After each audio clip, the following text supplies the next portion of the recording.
বড়বাবুর থেকে সত্যিটা জেনে অবাক হলো গীতা। সম্পূর্ণ জানতে দেখতে থাকো।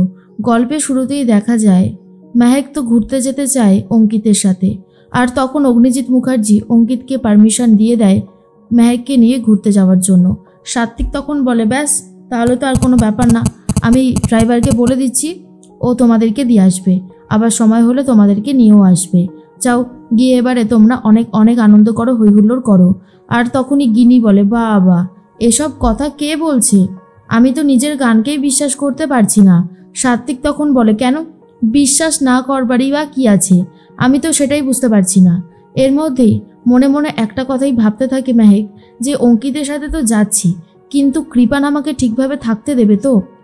এরপরেই চলে গেছে একটা নামি রেস্তোরাঁয়, আর সেখানে গিয়ে মেহেক আর অঙ্কিত বসে আছে। অঙ্কিত তখন বলে, তুমি খুব লজ্জা পাচ্ছ, আর তোমার এই লজ্জা মুখটা দেখে আমার তো বেশ ভালো লাগছে, লজ্জা পেলে তোমাকে দেখতে আরও বেশি সুন্দরী হয়ে যায়। মেহেক অঙ্কিতের বলা এই কথাগুলোই খুবই লজ্জা পেয়ে যায় আর বলে, কী যে বলছেন আপনি। তখনই অঙ্কিত বলে, এখনও আপনি, আর কিছুদিন পরেই তো আমাদের বিয়ে হতে চলেছে, তুমি যে কি বলো না মেহেক। মেহেক খুব লজ্জা পেয়ে যায়। আর তখনই অঙ্কিত বলে, জানো তো আমি তোমাকে প্রথম দেখাতেই খুব ভালোবেসে ফেলেছি, আমার তোমাকে খুবই পছন্দ হয়েছে। এরপরেই একটা ডায়মন্ডের রিং বার করে মেহেকের আঙুলে পরিয়ে দেয় আর বলে, তুমি আমার প্রথম ভালোবাসা, আর তুমি আমার শেষ ভালোবাসা। আমার প্রথম ভালোবাসা বলতে তুমি, তোমাকে আমি খুব ভালোবাসি, তোমার ফ্যামিলিও আমার খুব আপন হয়ে উঠেছে, তোমার বাড়িতে জয়েন্ট পরিবার দেখে আমার খুব আনন্দ হয় জানো। আমাদের বাড়িতে তো আমি, আমার বাবা আর আমার মা।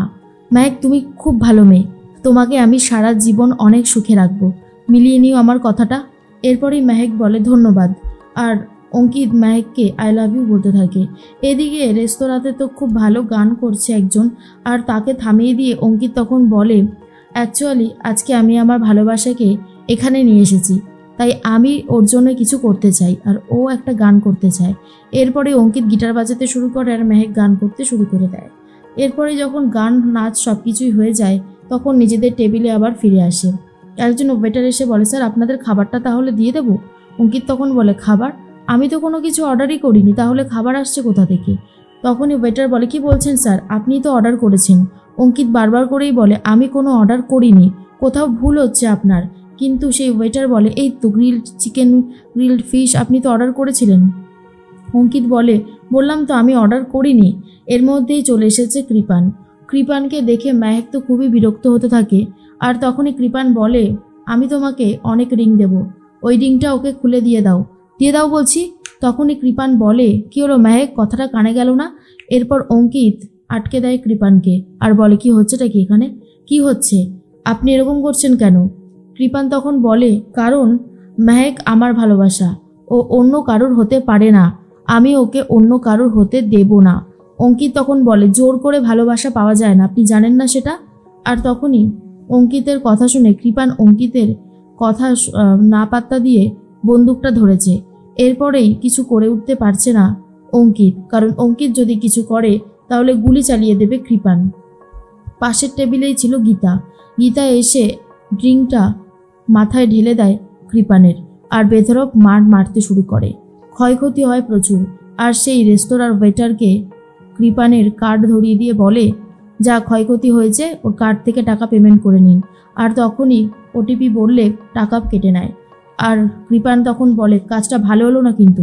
গীতা তখন বলে, ভালো হলো কি খারাপ হলো সেটা আমি তোর সাথে পরে বুঝে নেব, তুই যা যা অন্যায় করছিস তার শাস্তি তোকে পেতেই হবে বাবু সোনা, কথাটা মাথায় রেখে দিস। এর মধ্যেই গীতা অঙ্কিত আর মেহেককে নিয়ে সেখান থেকে চলে যায়। সেখানে একজন দাঁড়িয়ে ছিল আর বলতে থাকে, গীতা খুব সাংঘাতিক, 3 জন গুন্ডাকে মেরে পুরো ছাতু বানিয়ে দিয়েছে। আর এর মধ্যেই মেহেক বসে বসে কান্নাকাটি করতে থাকে ঘরে। তখনই গীতা মেহেকের জন্য খাবার নিয়ে এসেছে আর বলে, খাবারটা খেয়ে নাও। তখন মেহেক বলে, আমার আর ভালো লাগছে না গীতা বৌদি, আমার নিজেকে খুব অসহায় লাগছে। অঙ্কিত খুব ভালো ছেলে, ওর যদি কোনো ক্ষতি হয়ে যায় আমার কিন্তু খুবই চিন্তা হচ্ছে। গীতা তখন বলে, ধুস, কিচ্ছু হবে না, আমি আছি তো, আমি আছি, তোমার বাবা আছে, তোমাদের এত চিন্তা কিসের বলো তো। কিন্তু খুব ভয় পেতে থাকে মেহেক। এর মধ্যেই অঙ্কিত ফোন করেছে। গীতা ফোনটা ধরে আর বলে, বলো অঙ্কিত। অঙ্কিত বলে, মেহেক কোথায়, মেহেক ঠিক আছে তো? গীতা বলে, মেহেক তো ঠিক আছে, আসলে ও একটু নার্ভাস হয়ে পড়েছে, এ নাও ওর সাথে কথা বলো। তখনই অঙ্কিত বলে, মেহেক তুমি ভয় পেও না, তোমার গীতা বৌদি অনেক অনেক ইন্টেলিজেন্ট, আর সে থাকতে ভয় পাচ্ছ কেন? আমি আছি তো, আমি ওই ছেলেটাকে উচিত শিক্ষা দেব, তুমি একদম ভয় পাবে না। এরপরে মেহেককে খাইয়ে বড়বাবুর কাছে চলে যায় গীতা। বড়বাবু তখন বলে, অগ্নিকন্যা, ঝর্ণা দেবীর এই কেসটা নিয়ে লড়ে কোনো লাভ হবে না, কারণ ওনার স্বামী সঞ্জয় বাবু অলরেডি খুন হয়ে গেছে। আর এটা শোনার পরে তো ঝর্ণার অবস্থা খুবই খারাপ হয়ে যায় আর গীতা রীতিমতো চমকে যায়।